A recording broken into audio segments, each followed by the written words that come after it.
महिला आरक्षण बिल, क्या इसकी असली कहानी वही है जो हमें हमेशा बताई गई, या फिर पर्दे के पीछे कोई और ही खेल चल रहा था? आइए, आज इसी के तह तक चलते हैं। अब देखिए, खबरें तो यही चलेंगी, हर तरफ यही सुनने को मिलेगा कि विपक्ष ने महिला आरक्षण बिल को पास ही नहीं होने दिया। पर क्या ये कहानी इतनी सीधी है जितनी दिखती है? तो अगर ये पूरी कहानी नहीं है, तो फिर सच क्या है? जो सोर्स हम देख रहे हैं, वो एक ऐसी तस्वीर सामने रखता है जो शायद आपको हैरान कर दे। चलिए, इस कहानी को समझने के लिए सबसे पहले जरा आंकड़ों पर एक नजर डालते हैं। कहते हैं ना, आंकड़े झूठ नहीं बोलते, और यहाँ तो ये आंकड़े पूरी कहानी ही पलट देते हैं। और ये रहा पहला चौंकाने वाला फैक्ट।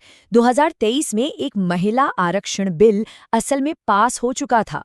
हाँ, बिल्कुल सही सुना, पास हो चुका था। तो फिर ये सारा हंगामा, ये सारा विवाद किस बात का है? जरा इस नंबर पे गौर कीजिए। 454, ये वो वोट हैं जो उस बिल के फेवर में पड़े। 454 मतलब जबरदस्त सपोर्ट था। और विरोध में सिर्फ 2 वोट। मतलब आप सोचिए, लगभग यूनानिमसली पास हुआ था बिल। कोई खास विरोध तो था ही नहीं। तो सवाल यही है, अगर ये बिल इतने भारी बहुमत से पास हो गया था, तो फिर वो कौन सा बिल था जो फेल हुआ? और यहीं से कहानी का असली ट्विस्ट शुरू होता है। तो अब आते हैं इस कहानी के सबसे, कह सकते हैं, दिलचस्प मोड़ पर। सोर्स के मुताबिक जो बिल फेल हुआ ना, वो असल में भेस बदले हुए था। ये स्लाइड देखिए, ये सब कुछ एकदम क्रिस्टल क्लियर कर देती है। मुखौटा था महिला आरक्षण बिल का, लेकिन असली मकसद, असल में ये एक डीलिमिटेशन बिल था, लोकसभा की सीटें बढ़ाने के लिए। पर सवाल ये है कि भाई, नई सीटों की जरूरत ही क्यों आन पड़ी? मतलब क्या वजह थी इसके पीछे? देखिए, सोर्स का तर्क बहुत सीधा साधा है। कोई भी नेता, कोई भी सांसद अपनी जीती हुई सीट क्यों छोड़ेगा? कोई नहीं छोड़ना चाहता। तो इसका एक तोड़ निकाला गया। क्या? कि भाई, जो 543 सीटें हैं, उन्हें हाथ मत लगाओ, नई सीटें बना दो और आरक्षण उन नई सीटों पर लागू कर दो। सिंपल। लेकिन बात सिर्फ यहीं खत्म नहीं होती। कहानी में एक और बड़ा और शायद थोड़ा खतरनाक मोड़ भी है। इस बिल में एक ऐसा पेंच था जिसके बारे में ज्यादा बात नहीं हुई।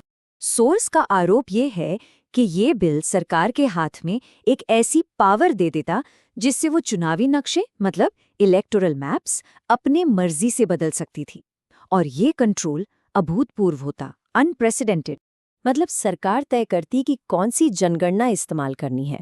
सरकार तय करती कि ये पूरी प्रक्रिया कब होगी, कैसे होगी।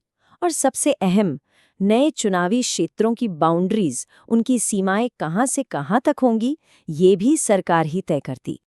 अब पॉलिटिकल फायदे के लिए चुनावी नक्शों के साथ इस तरह की छेड़छाड़ करने की जो प्रैक्टिस है ना, उसका एक खास नाम है। ये एक टर्म है जो दुनिया भर की पॉलिटिक्स में इस्तेमाल होता है।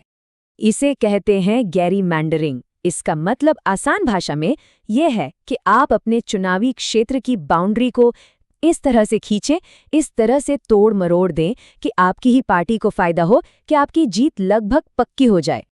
तो ये सब कुछ जानने के बाद हम घूम फिरकर वापस उसी एक सबसे बुनियादी सवाल पर आ जाते हैं। सवाल 543 सीटों का। 513 ये सिर्फ एक नंबर नहीं है, ये है लोकसभा की मौजूदा सीटों की गिनती। और सच पूछिए तो ये पूरी की पूरी कहानी इसी नंबर के इर्द गिर्द घूम रही है।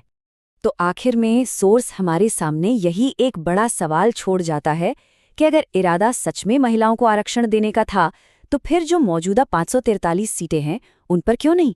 एक ऐसा सवाल जो इस पूरी बहस को एक नई दिशा दे सकता है। सोचने वाली बात है।